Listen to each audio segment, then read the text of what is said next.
Hello everyone, देव classes की online पाठशाला में आप सभी का स्वागत है। मित्रों, हमारी जो वर्ल्ड ज्योग्राफी की सीरीज़ में टॉपिक चल रहा था महासागरीय धाराएं, आज महासागरीय धाराएं चलेगी। इससे पहले हम महासागरीय लवणता, तापमान, महासागरीय नीतल, उच्चावच एवं विश्व के महासागरों के बारे में उनकी चर्चा कर चुके थे। आज टॉपिक है हमारा महासागरीय धाराएं। देखिए मित्रों,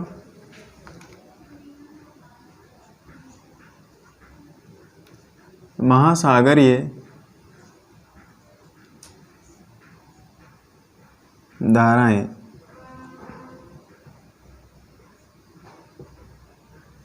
देखिए क्या होता है। महासागरीय धाराएं क्या है? सबसे पहले हम महासागरीय धाराओं से तात्पर्य, इसके प्रकार, महासागरीय धाराओं से तात्पर्य एवं इनके प्रकार, इनके बारे में चर्चा करेंगे। इनके प्रकार के साथ साथ धाराओं की, इनकी उत्पत्ति के कारक, जो महासागरीय धाराएं हैं, इन महासागरीय धाराओं की उत्पत्ति के कारक के बारे में चर्चा करेंगे। कौन कौन से कारक हैं जिनके कारण इन महासागरीय धाराओं की उत्पत्ति मानी जाती है। इसी के साथ साथ इन महासागरीय धाराओं की दिशा में परिवर्तन लाने वाले कारक कौन कौन से हैं। इन महासागरीय धाराओं की दिशा में परिवर्तन लाने वाले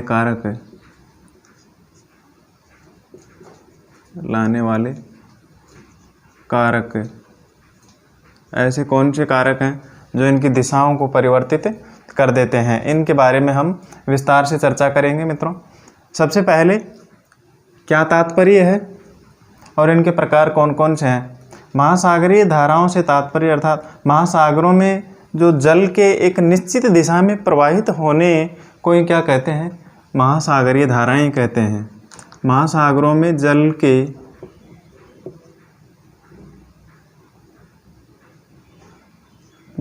के एक निश्चित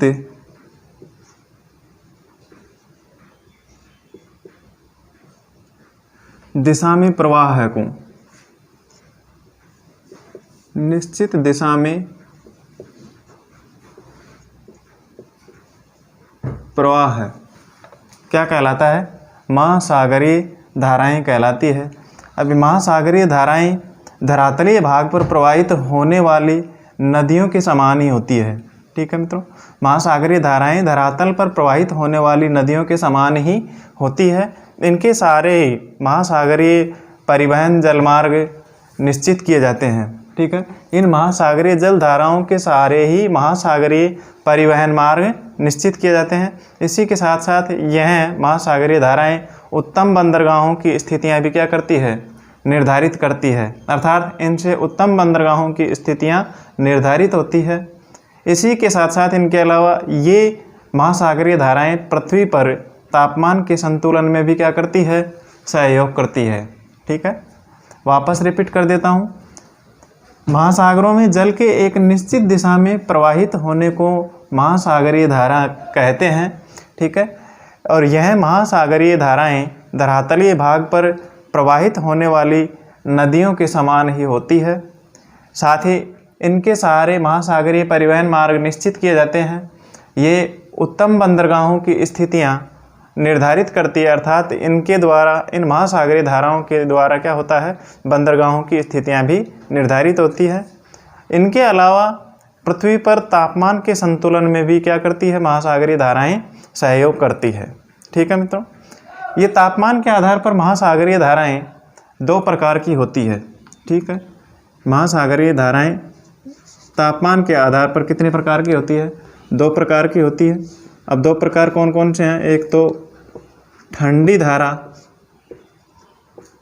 और दूसरी होती है उष्ण धारा। ठीक है, उष्ण धाराएं। जिस प्रकार से एग्जाम्पल ठंडी धाराओं का लेब्राडोर लेब्राडोर धारा, कनारी धारा, पेरू या हम्बोल्ट धारा, ठीक है, क्यूराइल धारा, क्यूराइल धारा आदि ये ठंडी जल धाराएं हैं। तथा गर्म या उष्ण धाराओं में गल्फ स्ट्रीम, गल्फ स्ट्रीम जल धारा, क्यूरोसियो जल धारा, क्यूरोसियो,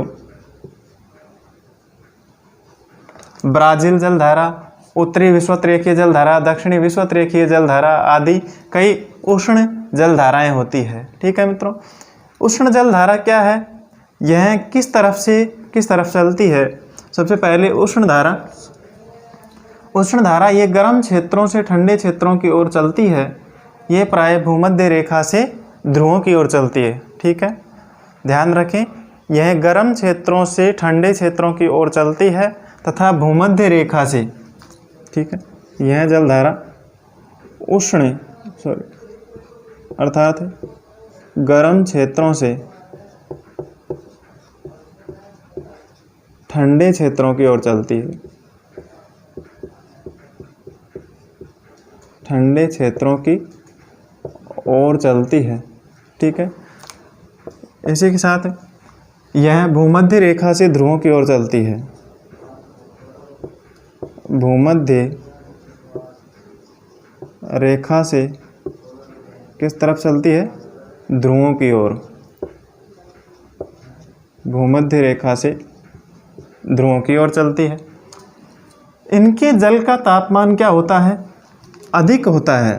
ठीक है, ये गर्म क्षेत्र से चलने के कारण इनके जल का तापमान अधिक होता है और ये अधिक होने से जिन क्षेत्रों में चलती है, जिन क्षेत्रों में चलती है उन क्षेत्रों का तापमान क्या कर देती है, बढ़ा देती है।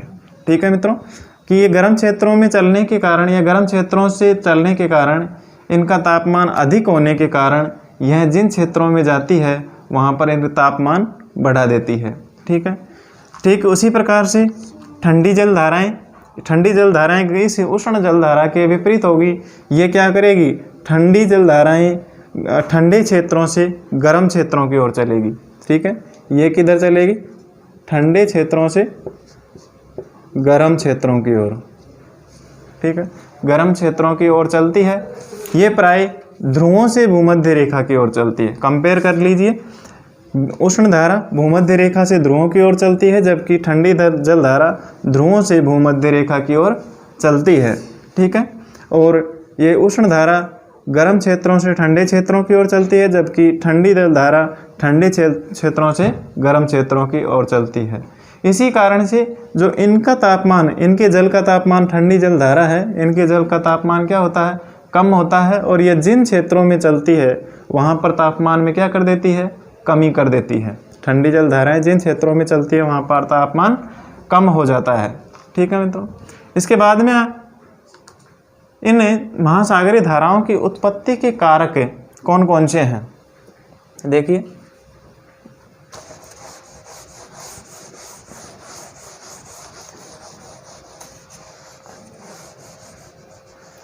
इन महासागरीय धाराओं की उत्पत्ति के कारक कौन कौन से हैं। सबसे पहले नंबर 1 है पृथ्वी का स्वभाव। पृथ्वी का स्वभाव अर्थात यह गुरुत्वाकर्षण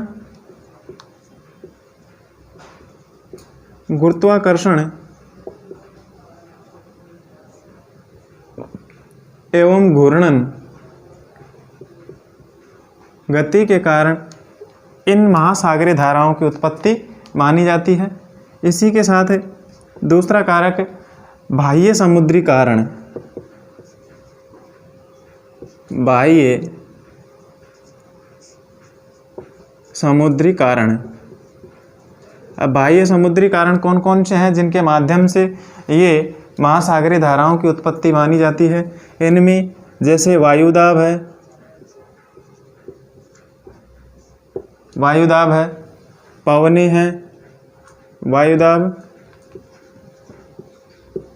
एवं पवने वायुदाब एवं पवने तथा वाष्पीकरण एवं वर्षा, वाष्पीकरण एवं वर्षा ये महासागरीय धाराओं की उत्पत्ति के कारक माने जाते हैं।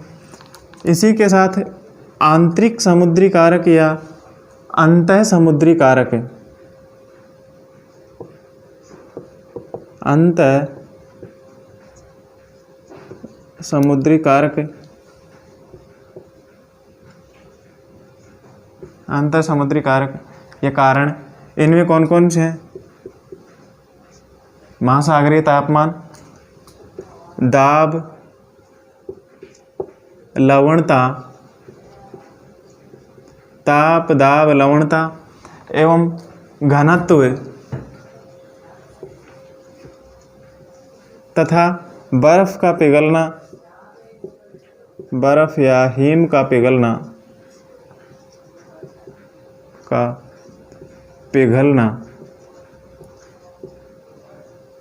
आदि प्रमुख अंतः समुद्री कारणों के कारण महासागरीय धाराओं की उत्पत्ति मानी जाती है। ठीक है मित्रों, इसके बाद में आता है महासागरीय धाराओं की जो दिशा है उनके परिवर्तन के कारक कौन कौन से हैं। महासागरीय धाराओं की दिशा में, महासागरीय धाराओं की दिशा में परिवर्तन, महासागरीय धाराओं की दिशा में परिवर्तन लाने वाले कारक या परिवर्तन करने वाले कारक, परिवर्तन के कारक। ठीक है मित्रों, महासागरीय धाराओं की दिशा में परिवर्तन लाने वाले कारक, इनमें सबसे पहला है कौन सा कारक है? प्रचलित पवने, प्रचलित पवने। ठीक है मित्रों, देखिए प्रचलित पवनों के माध्यम से, प्रचलित पवनें जो कि नियमित रूप से चलती है, इन पवनों के माध्यम से महासागरीय धाराओं की दिशा किस प्रकार से निर्धारित की जाती है। सबसे पहले कि जो उष्णकटिबंधीय क्षेत्रों में सन्मार्गी पवनें चलती है, उन सन्मार्गी पवनों के कारण महासागरों में पूर्व से पश्चिम की ओर जलधाराएं चलती है। ठीक है, सन्मार्गी पवनों के कारण,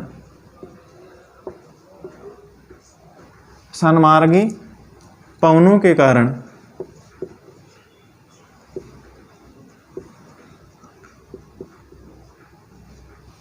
ठीक है, उष्ण कटिबंध में, कौन से कटिबंध में? उष्ण कटिबंध में इन सन्मार्गी पवनों के कारण महासागरों में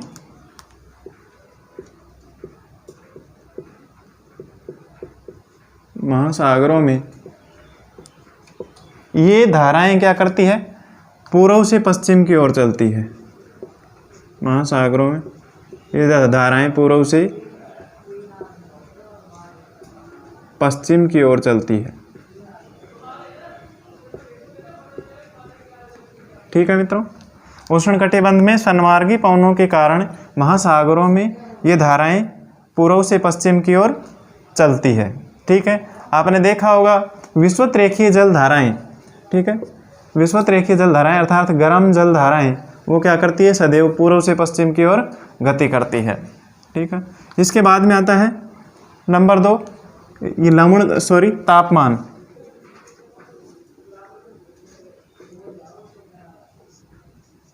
तापमान, ठीक है, तापमान के कारण भी महासागरीय धाराओं की जो गति है उनकी दिशा में परिवर्तन होता है कि जल का तल, गर्म जल का तल क्या होता है? ऊपर होता है। गर्म जल का तल कैसे होता है? ऊपर होता है। गर्म जल का तल ऊपर होता है तथा ठंडे जल का तल, ठंडे जल का तल क्या होता है? नीचे होता है। ठीक है, गर्म जल हल्का होता है तथा ठंडा जल भारी होने के कारण गर्म जल का तल ऊपर तथा ठंडे जल का तल क्या होता है? नीचे होता है।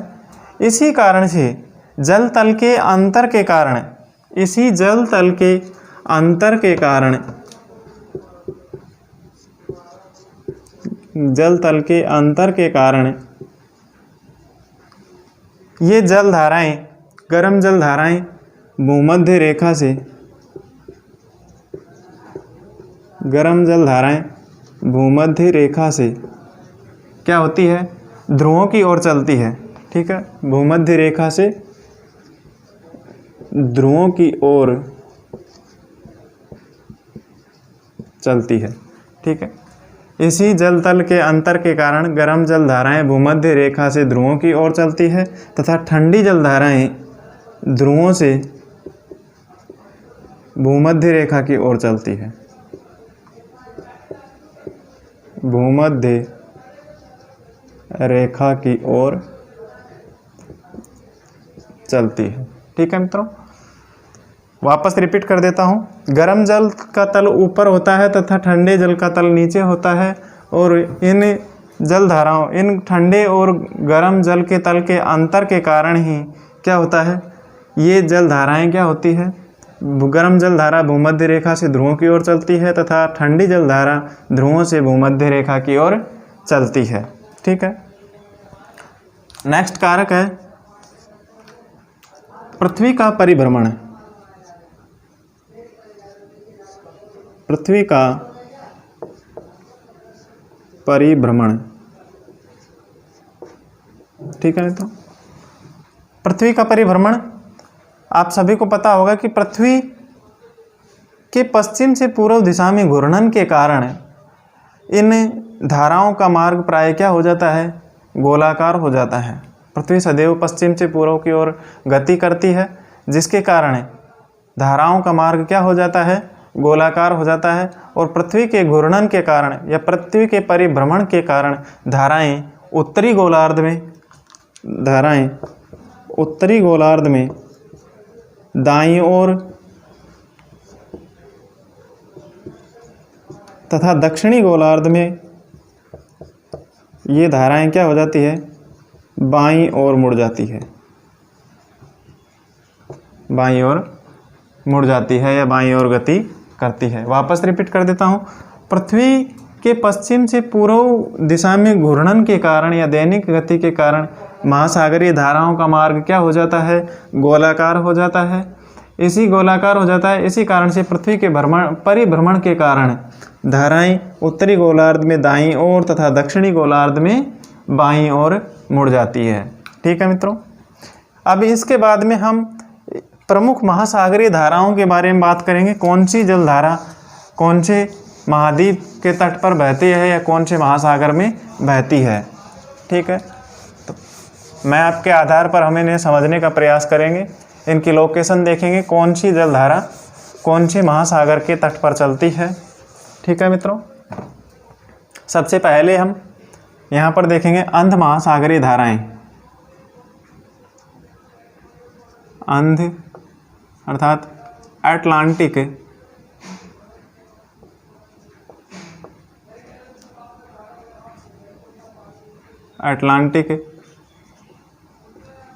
महासागरीय धाराएं। अटलांटिक महासागरीय धाराएं, इनको दो भागों में बांट देंगे। एक तो उत्तरी अटलांटिक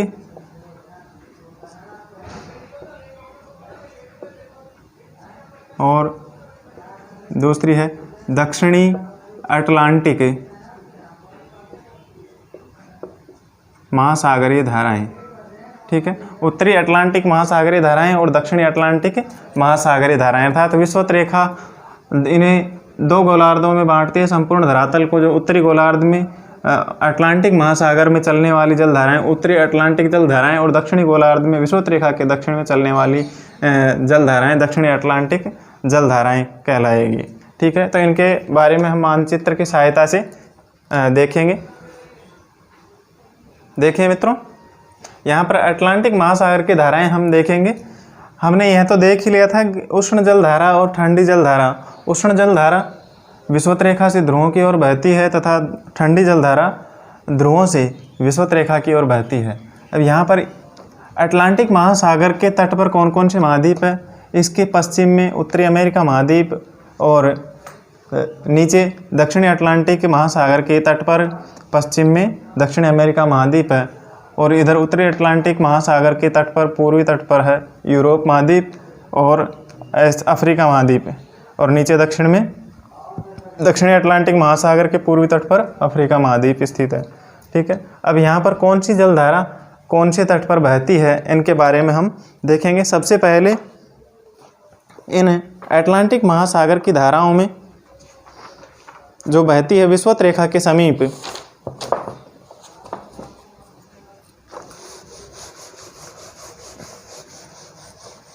देखिए पहले विषुवत रेखा को देख लेते हैं।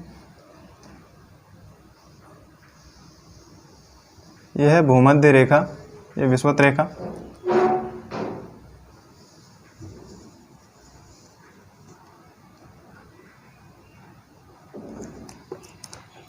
विषुवत रेखा,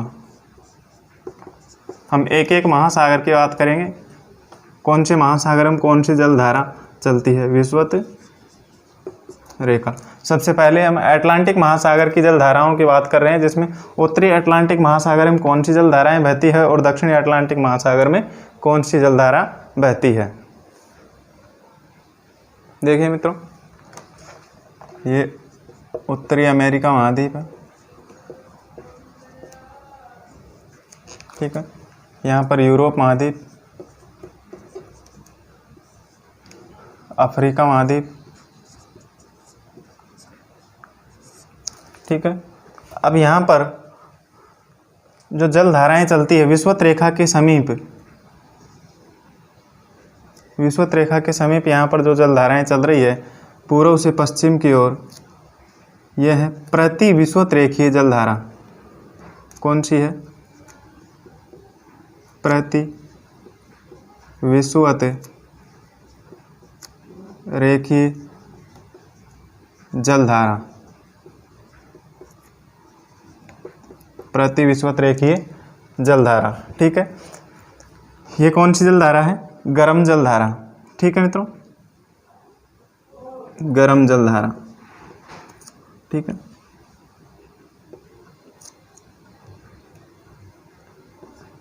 विषुवत रेखा के समीप बह रही है यही जलधारा, यह है प्रति विषुवत रेखीय जलधारा।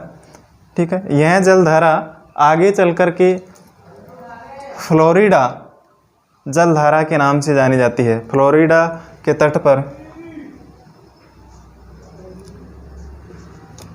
यहाँ पर इसे जाना जाता है फ्लोरिडा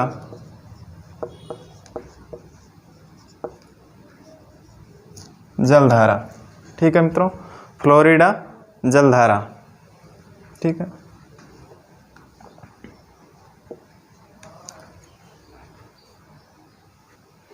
मित्रों यह जलधारा युकाटन चैनल से मैक्सिको की खाड़ी में प्रवेश करती है और इसके बाद में फिर यहाँ पर इसे खाड़ी क्षेत्रों में इस जलधारा को किस नाम से जाना जाता है? गल्फ स्ट्रीम जलधारा। गल्फ स्ट्रीम जलधारा, गल्फ मतलब इंग्लिश में खाड़ी को क्या बोलते हैं? गल्फ। तो यहाँ गल्फ स्ट्रीम जलधारा। ठीक है, अर्थात खाड़ी की जलधारा। मित्रों ध्यान रखें, अधिकांश ये जलधाराओं के नाम इन्हीं के आसपास इनके तटों पर स्थित स्थानों के, महत्वपूर्ण स्थानों के नाम पर इन धाराओं को नाम उनके नाम से ही पुकारा जाता है। जैसे फ्लोरिडा जलधारा, फ्लोरिडा के तट पर स्थित जलधारा के कारण, यह खाड़ी तटीय क्षेत्रों में या खाड़ी देशों में चलने के कारण, इसे छोटे छोटे द्वीपों के तटीय सहारे चलने के कारण इसे गल्फ स्ट्रीम या खाड़ी की जलधारा कहा जाता है। ठीक है, इस गल्फ स्ट्रीम जलधारा के बाद में यह जलधारा आगे चल कर के क्या हो जाती है? यहाँ पर यह जलधारा आगे बढ़ती है और आगे बढ़ते हुए इसके उत्तर में गल्फ स्ट्रीम जलधारा के बाद में आगे है, यहाँ पर उत्तरी अमेरिका महाद्वीप के तट पर इधर से उत्तर की तरफ से एक जलधारा आती है, लैब्राडोर जलधारा, बैफिन की खाड़ी से होते हुए। ठीक है, यहाँ से लैब्राडोर जलधारा। ठीक है, अब ये ठंडी और गर्म जलधाराएं आपस में यहाँ पर मिलती है। ठीक है,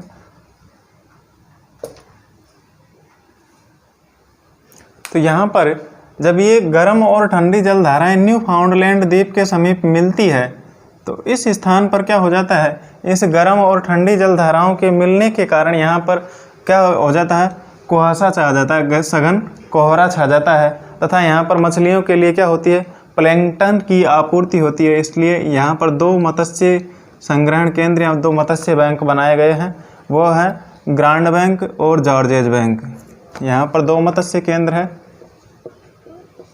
ग्रांड बैंक और दूसरा है जॉर्जेज बैंक, जॉर्जेज बैंक। ठीक है, न्यू फाउंडलैंड द्वीप के समीप यहाँ पर गर्म और ठंडी जलधाराएं आपस में मिलती है, जिसके कारण यहाँ पर मत्स्य संग्रहण केंद्र बनता है, जो 2 मत्स्य संग्रहण केंद्र है, ग्रांड बैंक और जॉर्जेज बैंक। ठीक है, जो कि यहाँ पर सर्वाधिक मात्रा में मछलियाँ प्राप्त होती है। इसके बाद में जब ये गल्फ स्ट्रीम जलधारा आगे चल करके इससे ठंडी जलधारा से टकरा करके यह अपने मार्ग में परिवर्तित करते हुए यह क्या करती है, यूरोप की तट की तरफ बहने लगती है, और इसे फिर आगे किस नाम से जाना जाता है, उत्तरी अटलांटिक जलधारा के नाम से जाना जाता है। ठीक है, इस गर्म और ठंडी जलधारा के टकराने के बाद में जो गल्फ स्ट्रीम और लैब्राडोर जलधारा, इधर कौन सी जलधारा है, ये लैब्राडोर।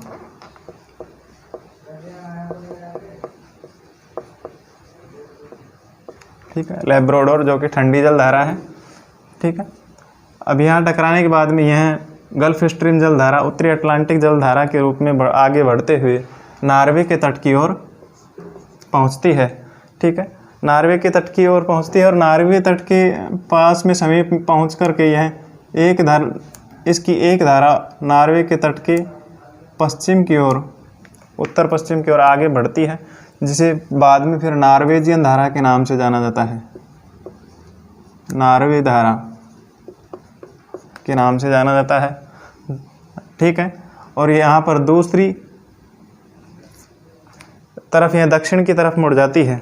ठीक है, यह धारा दक्षिण की तरफ यहाँ से चलती है, तो यहाँ पर जब यह दक्षिण की तरफ मुड़ती है तो यहाँ का तापमान क्या होता है, ठंडा होने के कारण, नॉर्वे के तट पर तापमान ठंडा होने के कारण यहाँ से फिर ठंडी जलधाराएं चलती है। ये इसका क्या हो जाता है, वेग कमज़ोर हो जाता है और यह ठंडी जलधारा नीचे इस नॉर्वे के तट से दक्षिण की तरफ यूरोप महाद्वीप के तट पर यहाँ पर चलती है कनारी जलधारा, ठंडी जलधारा है कनारी धारा। ठीक है, कनारी धारा जो कि ठंडी जलधारा है। अब यहाँ पर भी नॉर्वे के तट पर भी गर्म और ठंडी जलधाराओं के मिलन स्थल के कारण यहाँ पर भी मत्स्य संग्रहण केंद्र का निर्माण होता है, जो कि किस नाम से जाना जाता है, एक तो ग्रांड बैंक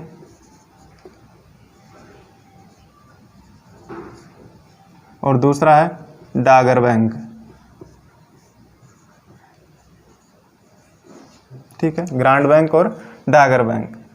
ठीक है, तो इस प्रकार से उत्तरी अटलांटिक महासागर में 2 मत्स्य संग्रहण केंद्र भी बनते हैं, जहाँ पर एक तो यूरोप महाद्वीप के तट पर नॉर्वे के तट के समीप और दूसरा इधर न्यू फाउंडलैंड तट के समीप बनता है, जहाँ पर 2 मत्स्य संग्रहण केंद्र बनाए गए, ग्रांड बैंक और जॉर्जेज बैंक, तथा यूरोप में नॉर्वे तट के समीप ग्रांड बैंक और डागर बैंक। ठीक है, सॉरी, डागर बैंक और ग्रेट फिशर बैंक है, डागर बैंक और ग्रेट फिशर बैंक।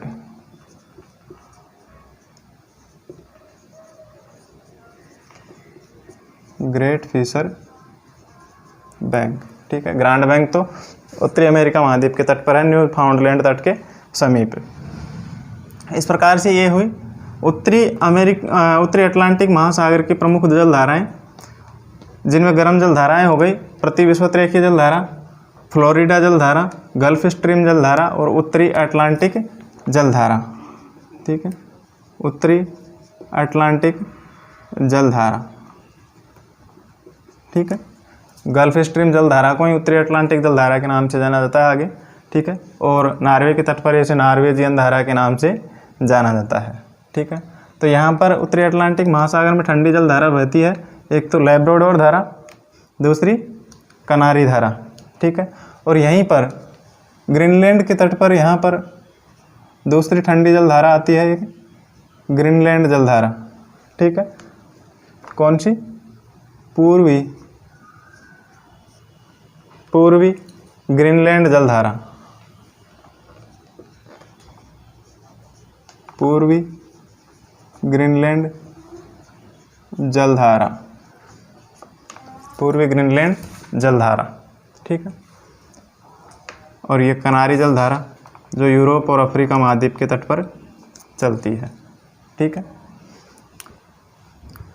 इस प्रकार से अब यहाँ पर जो ये गर्म और ठंडी जलधाराओं का एक घेर बना हुआ है, ठीक है, गर्म और ठंडी जलधाराओं का ये घेर बना हुआ है।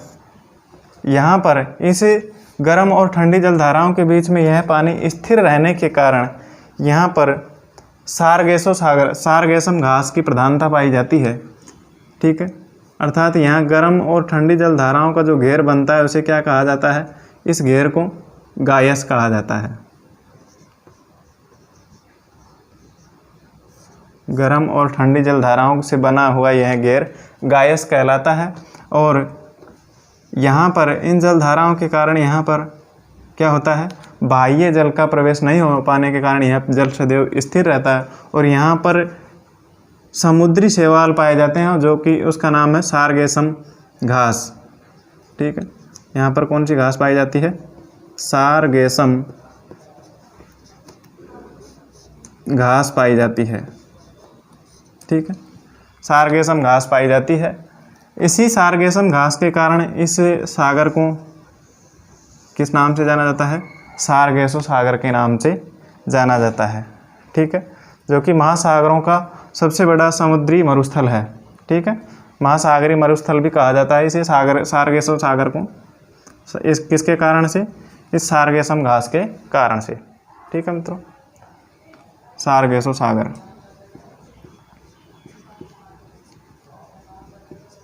सारगेसो सागर, ठीक है। अब इसके बाद में है दक्षिणी अटलांटिक महासागर की धाराएं। देखिए,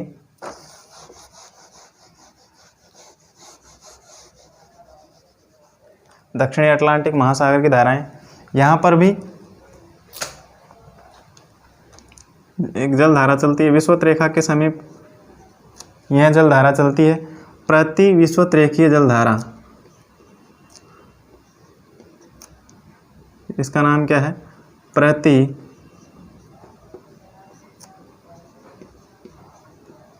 विषुवत रेखीय धारा, प्रति विषुवत रेखीय जलधारा, ठीक है।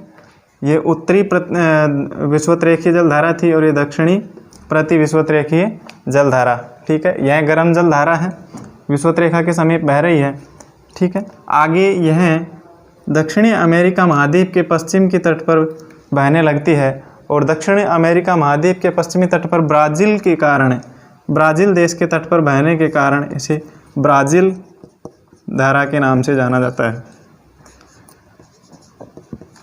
ब्राज़ील धारा के नाम से जाना जाता है, ठीक है।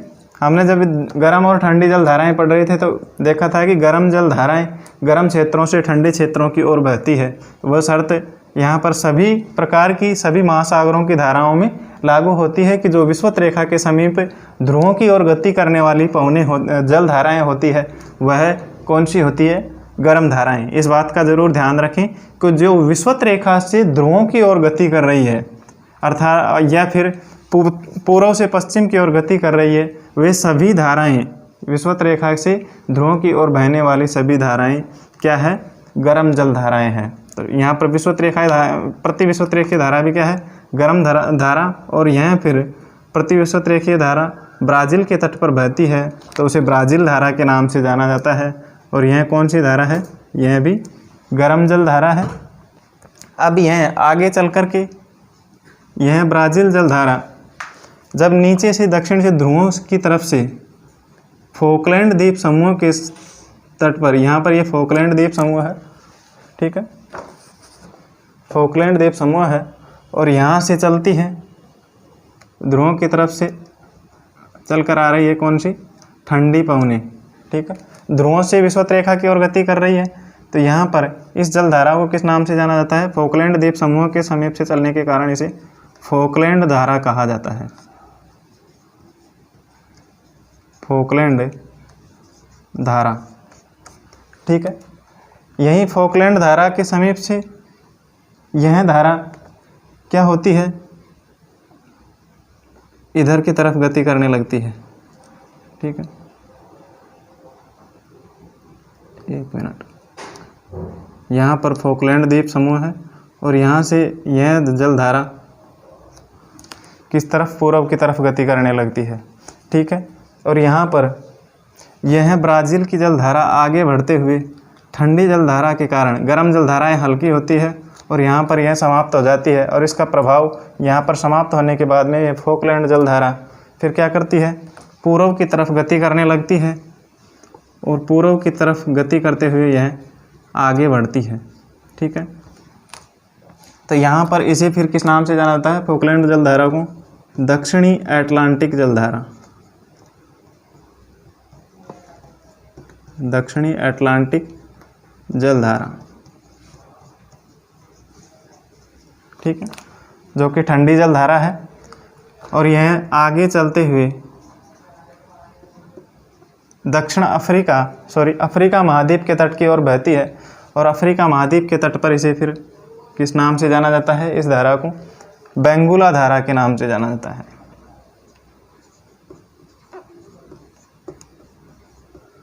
बेंगुला धारा के नाम से जाना जाता है, जो कि क्या कर रही है, दक्षिण से उत्तर की ओर गति कर रही है,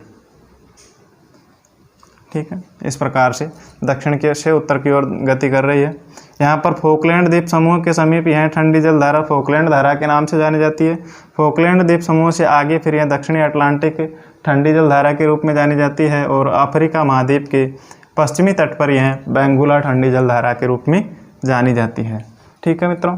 इस प्रकार से यह हुई अटलांटिक महासागर की प्रमुख जलधाराओं की चर्चा। मित्रों, आगे की प्रशांत महासागर और हिंद महासागरीय धाराओं की चर्चा हम नेक्स्ट क्लास में करेंगे। आज की क्लास हम यहीं पर समाप्त करते हैं।